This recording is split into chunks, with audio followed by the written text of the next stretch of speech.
Guys, বনে বাদারে ঘুরে বেড়াই আর ভিডিও করি। গ্রামাঞ্চলের একদম সুন্দর সুন্দর প্লেসে ভিডিও করার চেষ্টা করছি। এটা আমাদের গ্রামের একেবারে প্রত্যন্ত অঞ্চল।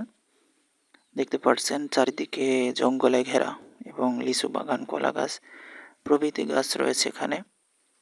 আপনারা ভিডিওটি দেখতে থাকুন। আমি এখন মাঠে যাইতেছি এবং সেখানকার ভিউ আপনাদেরকে দেখানোর চেষ্টা করব।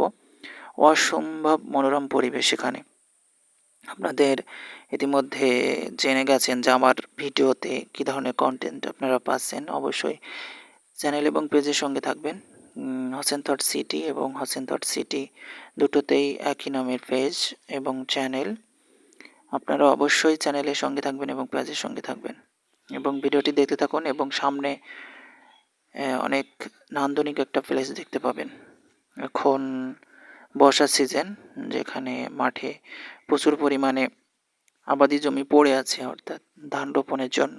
কিছুদিন পরে ধান রোপণ করা হবে আর আমাদের এদিকে ধান পাতও ফেলা হয়েছে। আর আমি এখন যে জায়গাতে অবস্থান করছি এখানে একটা লিচু বাগান, অনেকখানি এরিয়া নেই লিচু বাগানটি। এবং আপনারা যে ইতিমধ্যে লিচু সিজন শেষ হয়েছে, এই বাগান থেকে লিচু আর নাই। এবং একদম লো লাইটে ভিডিও করা, প্রচণ্ড মেঘ আকাশে, সেজন্য এমনটা ভিডিও এসে একদম পরিষ্কার হয়নি। আর তাল গাছটা দেখুন, অসাধারণ লাগছে এখানে দাঁড়িয়ে দেখতে, যেটা আপনাদেরকে দেখালাম। আর গ্রাম বাংলার ঐতিহ্য হলো তাল গাছ, এটা তো আর বলার অপেক্ষা রাখে না। আমাদের এই অঞ্চল থেকে খেজুর গাছ কেন জানি হারিয়ে যাচ্ছে, একেবারেই কম হয়ে গেছে খেজুর গাছ, যেটা গ্রাম অঞ্চলের জন্য খুবই প্রয়োজন। একদম প্রত্যন্ত অঞ্চলে আমি এখানে আছি। আমাদের এই জায়গাতে বা আমাদের এই গ্রামে কিন্তু এখনো পর্যন্ত রাস্তা হয়নি। দেখতে পারছেন প্রচুর পরিমাণে আবাদি জমি পড়ে আছে এখানে। ভিউটা মার্শাল্লাহ অসাধারণ লাগছে। আপনাদেরকে দেখাই কেমন লাগছে অবশ্যই কমেন্টে জানাবেন। এবং দেখতে পাচ্ছেন প্রচুর পরিমাণে গবাদি পশু এখানে খাবার খাচ্ছে, এটা আমাদেরই। আর এই যে জমিটা, এই জমিটা আমরা দেখতে পাচ্ছেন এখানে ঘাস, এই জমিতে আবার ধান রোপণ করা হবে। এখানে কিন্তু প্রচুর পরিমাণে গবাদি পশু খায়, মানে ঘাস খাবার খায়। এদিকে আমাদের পাতো খোলা, অর্থাৎ বীজ চারা রোপণ করা হয়েছে ধানের, সেখানে আপনাদেরকে একটু নিয়ে যাব।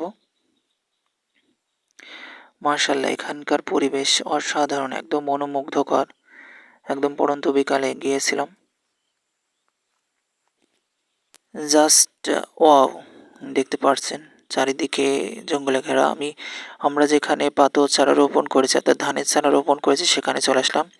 আজই ফেলা হয়েছে এই জায়গাতে এবং একেবারে বোঝা যাচ্ছে না পানির তলে। আসলে এটা 2-1 দিনের ভিতরে অঙ্কুরিত হয়ে যাবে। আর এগুলো বীজ আগের থেকেই চারা গজিয়ে নিতে হয়। 1 দিন 2 দিন ধান ভিজানোর পরে 1 দিন নিঙড় দিয়ে রাখতে হয়।